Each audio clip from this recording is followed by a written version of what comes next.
see things that have been hopeless suddenly have life in them. I see stuff that's been dead that's resurrected. More Jesus means more resurrection. Anybody out for that? That can be in our jobs. That can be in a whole area and plethora of areas in our lives. So not only does more Jesus give us more purpose, more resurrection, but in Luke chapter 9, love this. This one's amazing to me.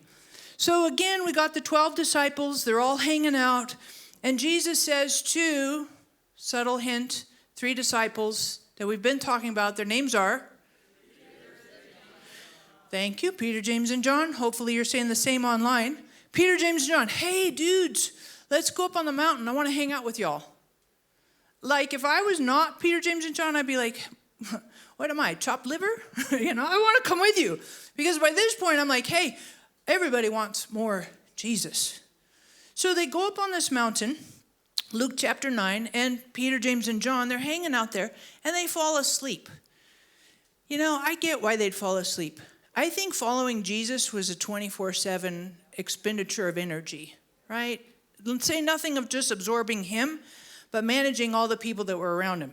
People can wear you out, especially if you're an introvert.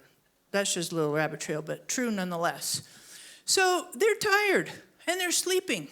And I get it. They're like taking a nap. Whew, we got a break from all these people. We're here with Jesus. Love this dude. Finally, some breathing room. So they fall asleep. Feels natural. Whew. And when they wake up, oh my gosh, something happens that makes their eyes bug out of their head. How many of you ever had something startling wake you up? Like a shock or something, in the night or whatever. One of my kids had a friend over last night, and I was like, I'm preaching in the morning, so don't wake me up. You with me? I'm like, and the kid's like, well, you need to probably take, some melatonin or something. And I'm like, no, you just need to not wake me up, right? Let's be practical here. Because I don't want to be startled at night. But these guys, they get startled awake, and this is what they see. They see Jesus doing this whole shiny thing. We call this the transfiguration, right?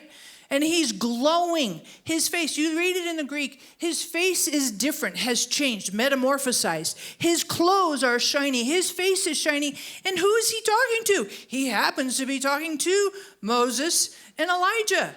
This is really bizarre. And think if you were in Peter, James, and John's shoes, the inside track, and you wake up and you're like, first of all, he's shining. Secondly, his face looks different. And what? Why? What? Moses and Elijah? Do they have on name tags? How do you know? And introducing themselves to let everybody know what on earth? This is so bizarre. Bizarre. And then it says a cloud came over them, and guess what happens? Peter, for some of us who get nervous, people tend to react one of 2 ways.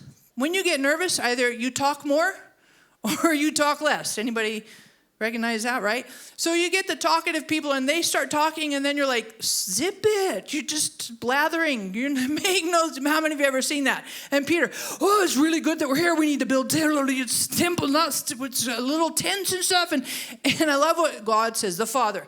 Hey, zip it. More listening, less talking.